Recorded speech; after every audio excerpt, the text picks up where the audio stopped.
Yeah, we are on a Pitch Talk special feature. And you know what?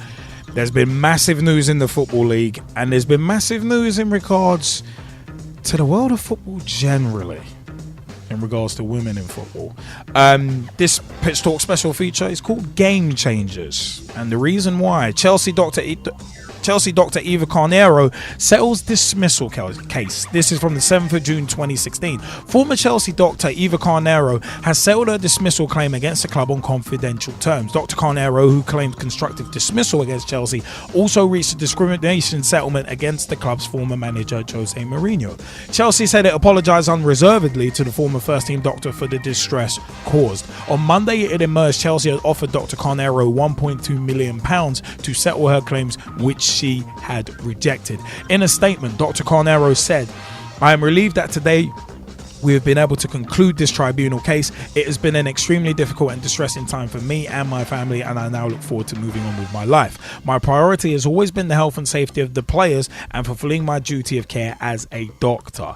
Addressing the South London Employment Tribunal Centre in Croydon, Daniel Stilitis, QC, for Chelsea and Mr Mourinho said, "We are pleased to be able to tell the tribunal that the parties agreed a settlement on confidential terms. Dr Carneiro claims she was sexually discriminated against after she went on the pitch to treat Chelsea player Eden Hazard during the opening day of the Premier League season last August." We actually went into that situation in detail last year, so it's one of them was check out previous Pitch Talk shows. I think it's a PT Rant of the Week or a push point, one of the two, on youtube.com/Pitch Talk. But she claimed that Mr Mourinho shouted the Portuguese phrase, oh my god, filha de puta, at her, which means daughter of a whore, as she ran onto the pitch.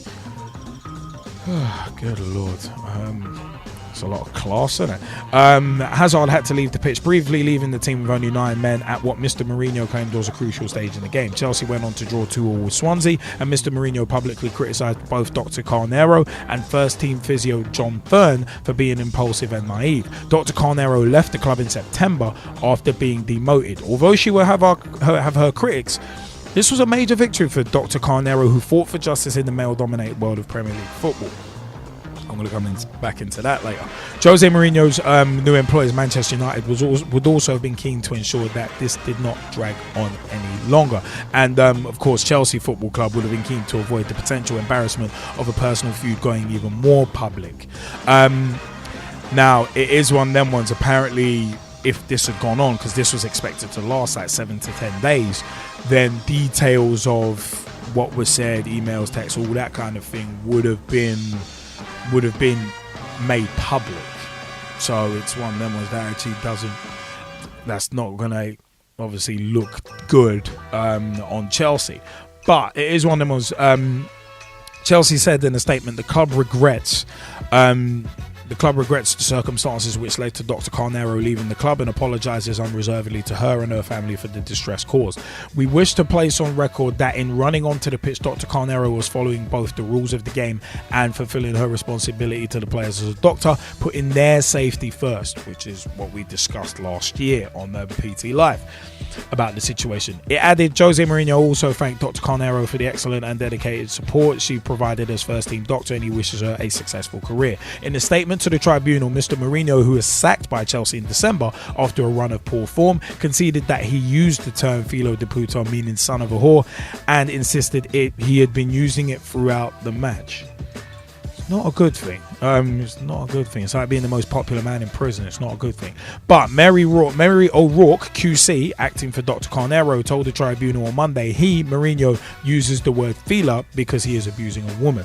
The FA ruled on September 30th, 2015 that the words did not constitute discriminatory language after consulting with an independent academic expert in Portuguese linguistics. Now, a spokesman for campaign group Women in Football said that Women in Football are delighted that Eva's name has been rightly cleared and her professional reputation as a doctor upheld. Eva has been courageous in her fight for a public apology from Chelsea and acknowledgement that on the day in question she was simply doing her job. We completely deplore and condemn her treatment by the club since and welcome their unreserved apology. Mr Mourinho's presence at the tribunal on Tuesday was unexpected because it was not thought thought he was going to give evidence until this week, the week after. Also in attendance were Chelsea Marina Granovskaya, Chairman Bruce Buck, Head Physio Jason Palmer, and Head of Communications and PR Steve Atkins. The case was expected to last 7 to 10 days and could have led to potentially embarrassing witness statements and documents, including texts and emails being made public, as I mentioned a minute ago. Dr. Carniero alleged, alleged on the 10th of August last year that Mr. Mourinho had told Mr. Atkins that he did not want Dr. Carneiro on the bench at the next match, adding, "She works in academy team or ladies team, not with me." She also claimed Chelsea took no action following complaints about sexually explicit chanting at various away games, in particular at Manchester United and West Ham, which we actually delved into.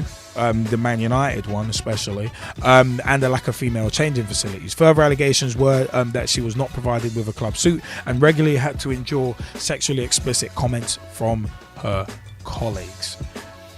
Now that's one game changer. Another 2 game changers have dropped this week as well. Premier League academy teams to be added to the English Football League trophy, formerly the John Stones Paint Trophy until this season because the deal expired. Premier League academy teams will be allowed to play in the English Football League trophy in a 1-season trial in 2016-17. The competition will be extended to 64 teams with sides from 16 of the 21 Category 1 academies invited to join League 1 and League 2 clubs. In a change from the current knockout format, there will be 16 regional groups for 4 of the opening round. The proposals were approved at the English Football League's annual general meeting in Portugal this week. Since the decision was announced, and one of our Skypers has just mentioned he's going to be doing the same, but it's one of them was since the decision was announced, Portsmouth, Accrington Stanley, AFC Wimbledon, Hartlepool United and Luton Town have released statements to confirm they voted against the trial. In a statement, the EFL said it was piloting the changes as part of their ongoing commitment to creating more and better homegrown players. The changes will see the 16 academy sides evenly distributed throughout the groups alongside League 1 and League 2 clubs, with the competition continuing to run on a north-south basis until the final. Each team will play each other once in a group stage, with the academy team getting just one home game. The knockout stages will be single ties apart from the semi-finals where there will be 2 legs. Now, at the AGM as well, another massive game changer. The clubs approved a Rooney Rule style application process to try and improve the number of black and minority ethnic coaches in the game. They also discussed the EFL's proposals to add a new division of 20 teams to the English pyramid, meaning there will be 100 teams in a 5-division structure rather than the current setup of 92 clubs across 4 tiers. We talked about that at length last week. Last week's PT live show, we talked about the potential change, making it, instead of 92, 100 teams in the Football League. See the previous Pitch Talk shows for our discussion on that. Final decisions on these proposals will be taken in June 2017. Now, just alluded to it, English Football League clubs approve Rooney Rule proposals for academies. This is from June 10th, 2016 as well. English Football League clubs have approved proposals to introduce a Rooney Rule for academy jobs in a bid to increase the number of black and ethnic minority BME coaches. Clubs must now include at least one suitably qualified BME candidate on the interview shortlist if such an application is received. In addition, 10 clubs have voluntarily extended these to first team roles. There are currently just 3 BME managers among the 72 English Football League clubs. They are Brighton's Chris Hughton, Jimmy Floyd Hasselbank of QPR, and Keith Curle, who's boss of League 2 side Carlisle United. Departing EFL chairman Greg Clark cited the NFL's Rooney Rule as an inspiration behind the plans. It is absolutely essential that EFL clubs continue to reflect the communities in which they are based, he said.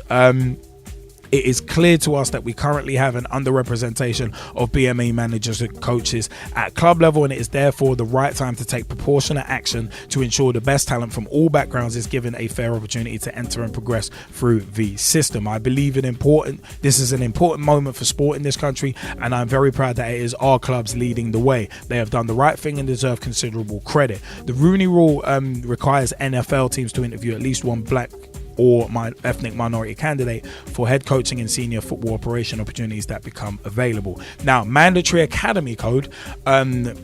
Clubs will be required to advertise any position within their academy that requires the individual to hold a UEFA A or UEFA B coaching badge on the club's website and the EFL website for a minimum of 7 days. Clubs must include at least one suitably qualified black minority ethnic candidate where an application has been received on the interview shortlist for that position. Clubs must appoint the successful candidate on the basis of merit alone. Clubs must provide details of the recruitment process to the EFL, including the number of BME applicants and the number of BME candidates interviewed. Clubs will be permitted to fill a position by promoting an internal candidate from a position requiring a UEFA A or B coaching badge only without applying the above process. However, the position vacated by that individual must be filled in accordance with the new regulations. Now, voluntary first team code. 10 of the 72 clubs have volunteered to pilot a scheme in their first team recruitment process during 2016-17. Those teams are Birmingham City, Fulham,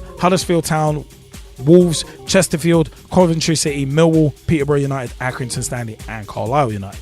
During the season, the clubs will be expected to interview one or more BME candidates for any first team / managerial coaching role where an application has been received, in instances where they run a full recruitment process. And during the closed season, clubs will be expected to run a full recruitment process for any first team managerial / coaching role, during which they must interview one or more BME candidates where an application has been received. Big changes there, especially with certain trials. Skypers, who wants to jump in first on these 3 potential game changes? Ryan Sonley, have at it.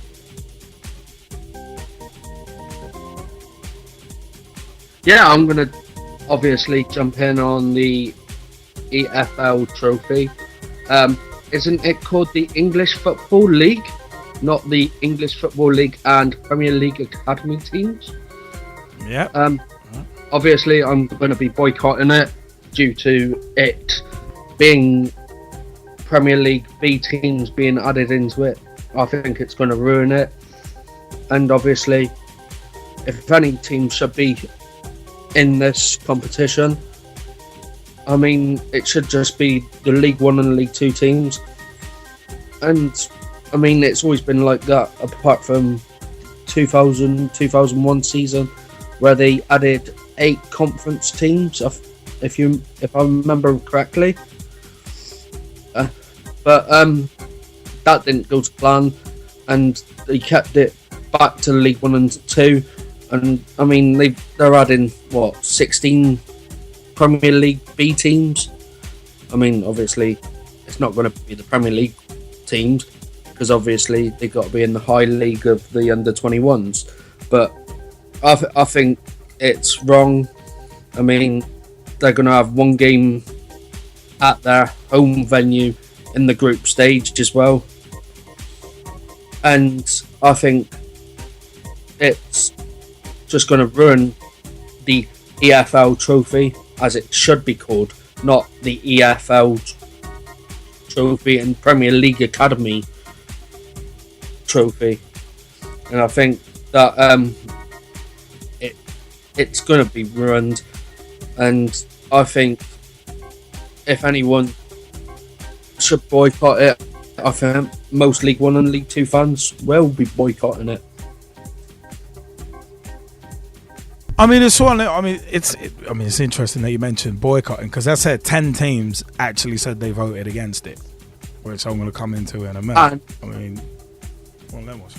And another thing, there is a protest going around on the social media about protesting against the Premier League B teams being involved in this EFL trophy. I mean, it's one of them. I mean, Tom Wood, you wanted to jump in as well on these topics, didn't you? Yeah, regarding the new trophy plans, I think. Well, I've seen now earlier today that Southend are actually going to back against it. But I think it'll be quite good for the under 21 teams, because it'll be like, say, like if Southend were playing against Chelsea or somebody, they could say, right, I want this player. They'd probably go and say, right, can we have that? Try and get that player on loan. Would you think that? No. Well, I mean, it's one of them ones. I mean, it could happen. You never know. I mean, there's And plus, it would help clubs who ain't got much money. It'd be good for them, like debts, they can pay off their debts and all that with it. Whatever the money they get from how far they get, could help other things as well. Pay out for other things. But it's one of them. Also, Mike Harneman, you wanted to jump in as well on these topics as well. Yeah, I'm quite against this, to be fair. I think the 16 Premier League teams, as Ryan was saying, really, it's, it was the football trophy, the Football League trophy for a reason, because it was the League One and League Two. It's their competition as such. Like the FA Trophy, for example, the lower leagues. So yeah, I think I'm a bit baffled by this one. I think it's a bit of a strange one, and the Premier B teams, having them in it, I can see an awful lot of fans boycotting this as well, and rightly so. Even looking at the Stevenage website on the fan zone there, the fan forum thing there, a lot of fans there are saying they're going to be boycotting all the B games as well, which I think I would as well. I think. Well, I can understand what Tom's saying in a way, but I'm more leaning towards being against it. And basically, like I was saying, just imagine if a Premier League B team went all the way through to the final or whatever and won it. It's just like, well, that's not the object of it. It's the object was it's for League One and League Two clubs. It's their way into having a shot at a trophy for the season. And like I was saying, if a B team wins it, then it's I just don't understand it. I'm just against it completely. No, I hear that. I mean, I can understand that. Brad Hicks has said it's demeaning the trophy. Russ Vernon, did you want to jump in on these three subjects as well? Yes, I did, Liam, and I'm going to jump in on the EFL trophy first of all, and then I'll probably just jump in on the Chelsea tribunal and Mourinho tribunal against Eva Carneiro. So to the EFL trophy first, and like Mike, I think it's a bad idea. I can see Tom's side of it as well, but it's a bad idea because I've spoke to a couple of Barnsley fans. I've spoken to a couple of journalists who cover Barnsley. They won the JPT this year, and they can't see whether then the Premier League B academy teams into it, Premier League B teams into it, because it's the English Football League trophy, the Football League, not the Premier League Football League, just for League One and League Two clubs. I think it's going to take the excitement away from it, because, say like I said, a Premier League B side, just for example, let me just say, just going to throw this out there, say Liverpool B, for example, got all the way to the final against someone like, say, another Premier League B side, Man United B.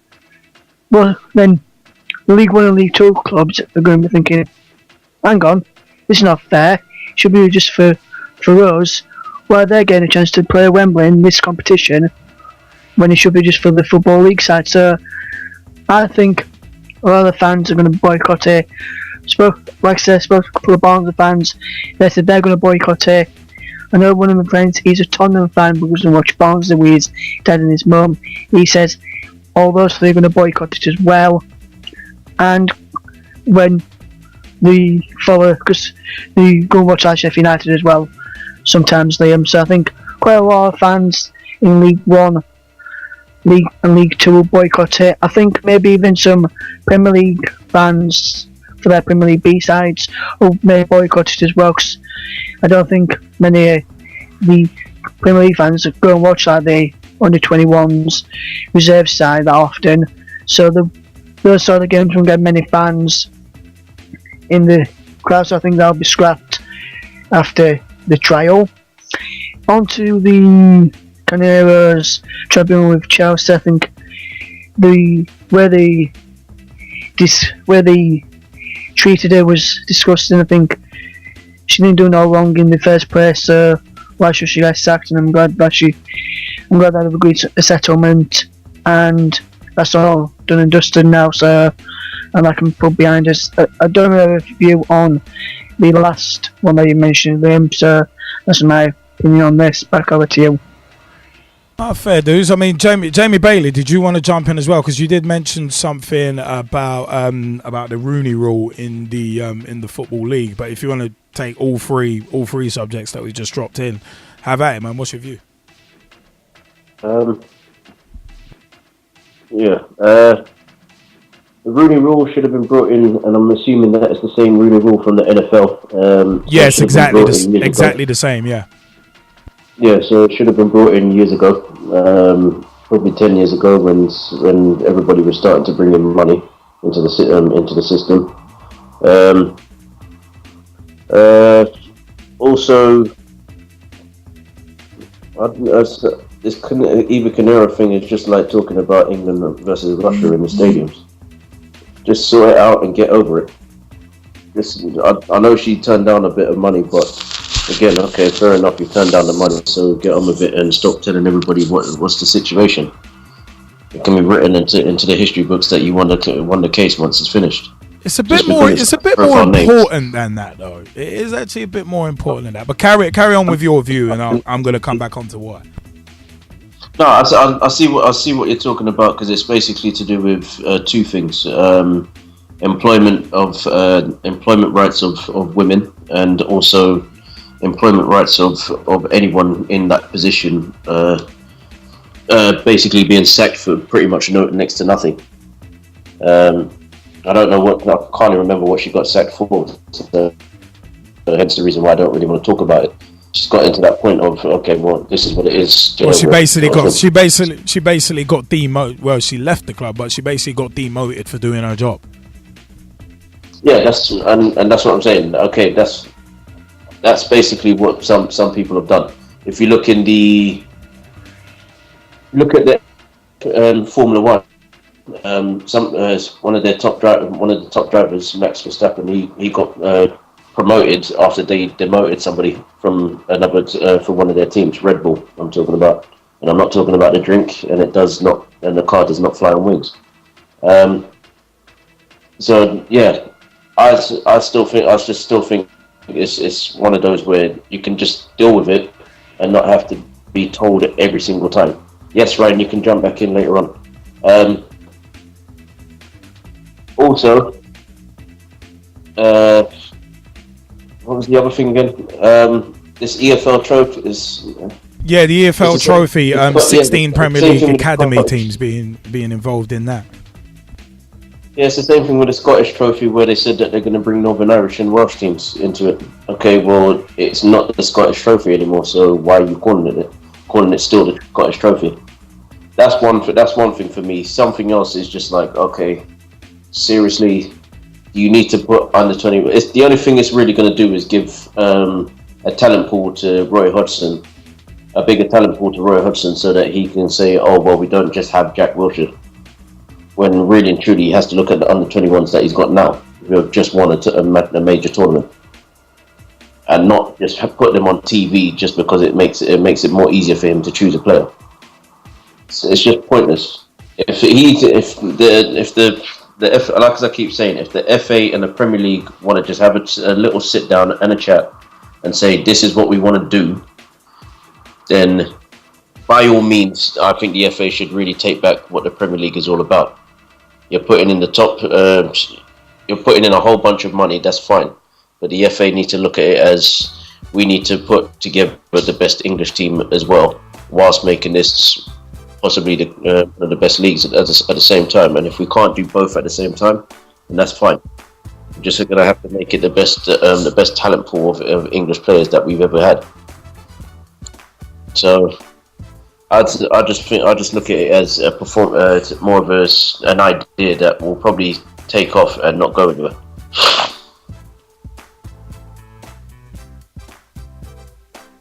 I mean, it's one of them ones. You know. I mean, Ryan Sonley, you wanted to jump in with something quickly just before I come back. Yeah, with the under 21 thing with the Premier League B teams, they can actually register 3 overage players and an overage goalkeeper as well. So, I mean, it's going to be a big disadvantage to the lower league teams in League 1 and League 2. I mean, for me, it's a case of like I'm gonna take these in some sort. I'll take these in some sort of order, but all right. Let's take these in somewhat of an odd order, but yeah. The Premier League Academy teams being added to the English Football League trophy. No, not in agreement with it.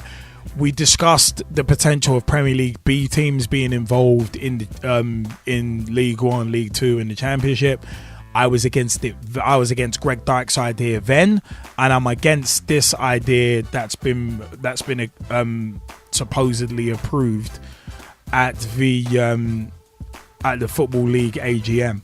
I'm totally against it, because it's not as if it's one of them. As you look at it, football in this country is biased towards the Premier League enough. All the resources go up there, and the 92 teams in the Football League have enough of a struggle fighting for resources. And literally putting Premier League Academy teams, all you're doing is literally making Premier League teams stronger. It's not making it won't be making the Football League stronger. Yeah, it might make it more competitive on the pitch, but at the end of the day, it's a case of it's taking away from the Football League sides. The Football League sides get a bit of shine from having their own trophy. Leave them with it. Leave the Football League sides with their own trophy. If it ain't broke, don't fix it, moron. It's one of them was just let it go. Just leave it. It's like this is the annoying thing. The Premier League is based on greed. Truly is based on greed. And the fact that now they want to, the fact that now these proposals are going through, allowing the Premier League Academy teams to basically, and also with being able to register overage players as well, which is something I actually didn't know originally. So one of them was, it's just going to help the Premier League teams get stronger. And that gap between the Football League and the Premier League is just going to, that chasm, it's already a chasm, and it's going to get even wider. So I think even as a trial, I'm hoping the trial goes poorly so that they scrap the idea. I really am. I really do hope so, because all it's going to do is just help the top flight sides, and there's no guarantee that it's going to help England. There is actually legitimately no guarantee in that, to be perfectly honest. I mean, at the end of the day, if you want to help English talent, what about closing loopholes in the homegrown rule? What about helping grassroots sides survive so that they can cultivate this talent? What about helping Football League sides by giving them a bigger piece of the pie than you're giving them right now? There's £5.136 billion stuck in the vacuum of the Premier League, and everyone else is basically almost starving to death. How about changing that? Instead of coming up with these stupid half-baked ideas that are only going to help 20 teams at the top, the elite. This is what infuriates me about that. So I am totally not in favour of Premier League Academy teams being dropped into the Football League trophy. Totally against it. Couldn't be more against it. I said I was against the B teams thing being dropped into the Football League, and it looks like they've just gone for the next best half-baked idea that they can get through. I mean, I seriously question any of the clubs who actually voted for it. I would at least some clubs had the balls to vote against it and say that they voted against it. It's one of them ones. And you know what? Some of the Skypers in here, I can't blame you guys for wanting to boycott it.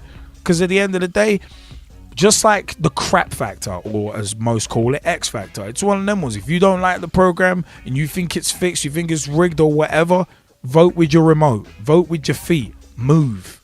Don't watch it. Don't feed the machine that you're fighting it. Don't feed the machine that's annoying you that much. Simple as for me. But for me, it's one of them ones where coming back to Dr. Carneiro's employment tribunal. That is one of them ones where I personally think that is a massive game changer, because what it personally shows to me, like we were talking about last week with Jesus Tomilero, the first openly gay referee in Spain, quitting the game because of the homophobic abuse that he suffered. It's one of them ones. This kind of ruling, where Chelsea have been forced to come out and apologise. More on that in a second. And that kind of thing, and obviously settling with Dr. Carniero and her basically settling the dismissal claim. The fact of the matter is, it's very important, not just for women in football, but as Jamie Bailey said, for everyone in football, because employers, especially football clubs, like to think that they are gods among men. They like to think, some football managers like to think they are deities, and that they can get away with doing anything, treating anyone the way they want. It's one of them ones. Shouting at a woman, shouting at a man, son, like daughter of a horse, shouting at that. If that was my daughter and I heard Mourinho shout that to my daughter, I'm having Jose Mourinho, and this is personal. This is not the views of Pitch Talk or anyone associated with Pitch Talk. If he said that to my daughter and I saw him say that to my daughter on national TV, or found out that he did that, if I had a daughter, I would want to be making Jose Mourinho dance to the tunes of Sweet Chin Music. And for those who don't understand that reference, I would want to kick him in his face, because I ain't having anybody disrespect not just any woman, but my daughter like that. I wouldn't have it. Would not have a bar of it. That's not on, disrespecting someone in that way. It's not on.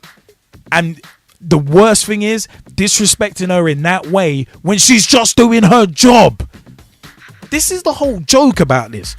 This is the laughable thing. And Chelsea think, oh yeah, we apologise unreservedly. Why didn't you say that months ago? Why didn't Chelsea Football Club come out and defend her months ago? Because the TV pictures were clear, and Mourinho got sacked a couple months later anyway. So you're back to Mourinho, and then you sack him a couple months later. How many dumb decisions are you gonna make in a season? All I'm saying is, when it comes to the apologies, and I think it was one of them ones where it was a forced apology in terms of Chelsea, and them trying to settle out of court with Dr. Carniero saying, oh yeah, we'll give you 1.2 million pounds. I'm glad Dr. Carneiro went the full length with this employment tribunal, because if she had just settled for that 1.2 million, it would have been one of them ones where it would have been like, so your convictions didn't obviously lie that deep then, if you're willing to take that settlement. And I'm not talking about the money, I'm talking about principle. Because if you believe that you were wronged, you will go to the ends of the earth to prove that you were wronged and that you were right. You will do that. Just look at, with all due respect, just look at the families of the 96 who perished at Hillsborough. They have gone to the ends of the earth for justice, and they're nearly there. They ain't gonna give up and take no little paltry out of court settlement. They want justice. They want England to know. They want Britain to know. They want the world to know that they were wronged. That they were painted. That they were basically wronged in the worst possible way. A huge parasitic media cover-up and smear campaign. And with Dr. Carneiro's employment tribunal, it is one of them ones where Chelsea and especially Jose Mourinho tried to bury her and make her look like the idiot when she was just doing her job. And with Jose Mourinho and his public persona on a general basis, it is one of them ones where the guy's a card carrying see you next Tuesday in terms of his public persona, and that's my personal opinion. And whenever Jose Mourinho speaks, I just think to myself, if I want any crap out of you, I'll pick it out of your teeth. That's all I can think of. because that guy likes to throw everybody under the bus but himself. And it's disgraceful the way Dr. Carneiro was treated. She was thrown under the bus by a guy who never ever likes to admit that he's wrong, who never ever points those guns inwards when it's clear that he should be. It's a disgrace the way Chelsea and Mourinho treated Dr. Carneiro, and I'm so glad that she actually went the full way and didn't settle for 1.2 million just to be basically paid off to shut up. That's essentially what that is. It's one of them ones. You live by the gun, you die by the gun. And it's one of them ones. That's the way I see that. Now, Rooney rule. Leaving this till last, like literally on purpose. We've had many discussions about the potential of a Rooney rule in the Football League before. So there's not much I can really add to this. That's not going to sound like the NWO in WWE in 2002. Or as Eric Bischoff termed it, a stale retread. I'm not in favour of the Rooney rule. Now, I think it's the Gman and Gezzie Fizzle have said that basically, alright, it gets people's foot in the door. But it shouldn't have to take this to get people's foot in the door. It shouldn't have to take this. That's my major problem with it. And also, it is a case of as much as it says, oh yeah, the thing should be awarded on merit, some clubs are blatant. Football's an unscrupulous sport, and some clubs are going to take it as an opportunity to get some good PR. Let's hire someone from a BME background just to make ourselves look good. We can get rid of him a year later, but at least we can say we tried. We gave him a chance. Underrepresentation of BME managers and coaches at club level and at international level too. It's a lot deeper than just bringing in this Rooney rule. It's a lot deeper than this. And I think that's what's being missed. I think the Rooney rule is basically just a shortcut. It's like affirmative action in the United States of America. It's just a shortcut for employers to say, oh yeah, we did interview someone, black or Asian or whatever. Because at the end of the day, what it does is, it's like, let's say there's 3 to 4 candidates out of 10 for a job in the Football League. You're actually only required to interview one of them. So you could be missing out on another 3-4 equally qualified people because you're adhering to a rule that states you only have to do one. So it's one of them. I'm not a fan of it. I'm not a fan of it as a whole. There are parts of it that are fine. That's like, okay, cool. But at the end of the day, clubs must appoint the successful candidate on the basis of merit alone. For me, that just flies in the face of everything before it. At the end of the day, if it's based on merit alone, but that person has only been... I'm not a fan of fast tracking or anything like that. So it's one of them ones. If you're hiring someone on merit alone, then what does it matter what race they are? If they've only gotten a chance because of the Rooney rule, then a successful candidate being hired on the basis of merit alone makes no sense. I don't know if anyone else in the Skype chat agrees with me. I don't know if anyone listening to this agrees with me, but that just doesn't compute with me. Now, 10 of the 72 clubs volunteering to pilot a similar scheme in their first team recruitment process during 2016-17. Birmingham, Fulham, Huddersfield, Wolves, Chesterfield, Coventry, Millwall, Peterborough United, Accrington and Carlisle United.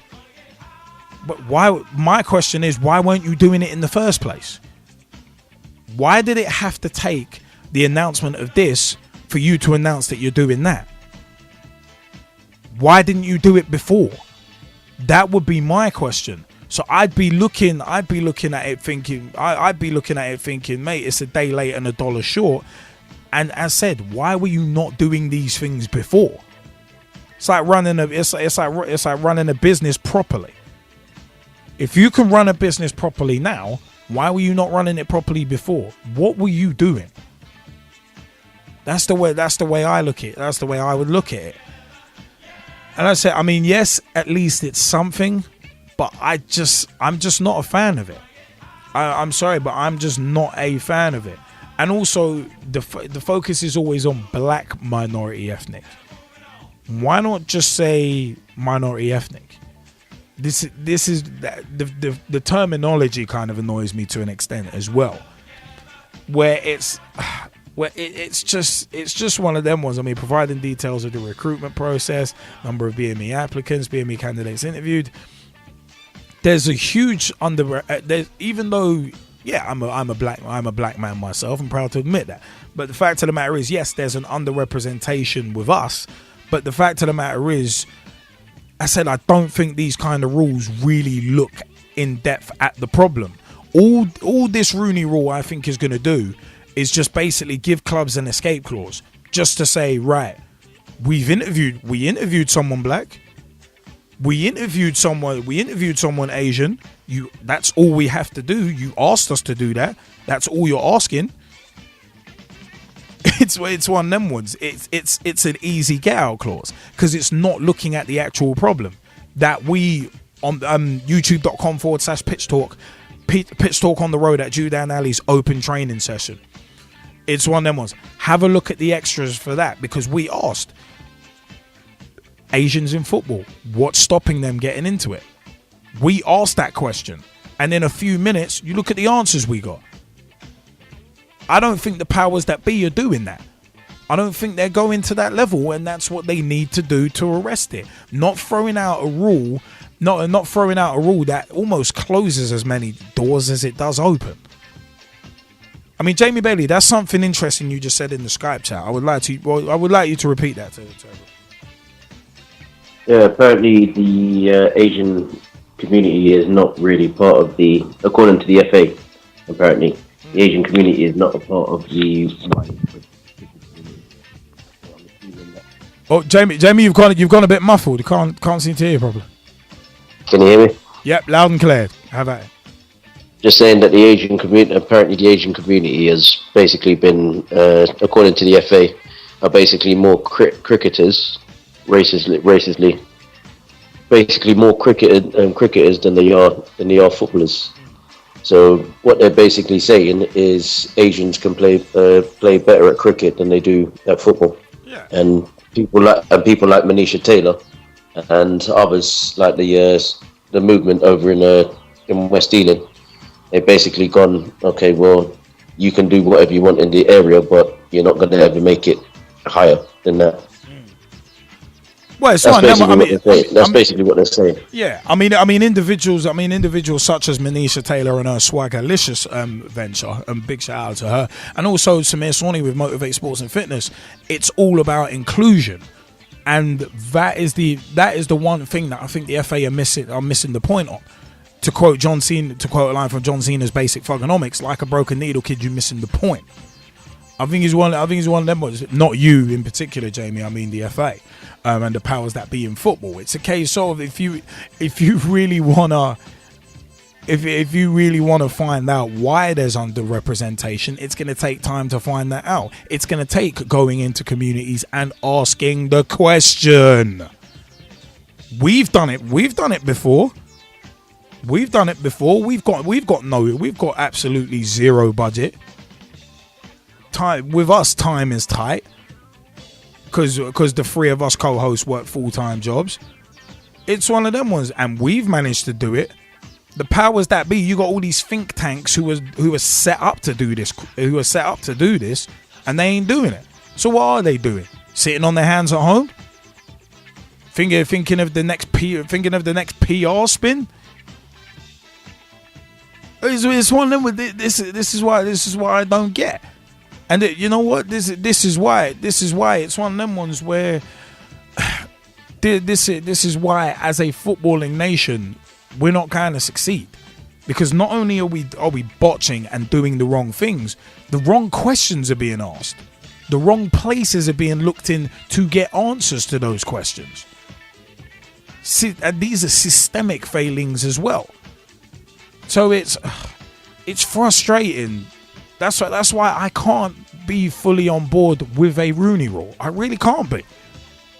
Even though I'm a black man myself, I can't be on board with this because it's not asking the questions that need to be asked. It's not addressing the issues that need to be.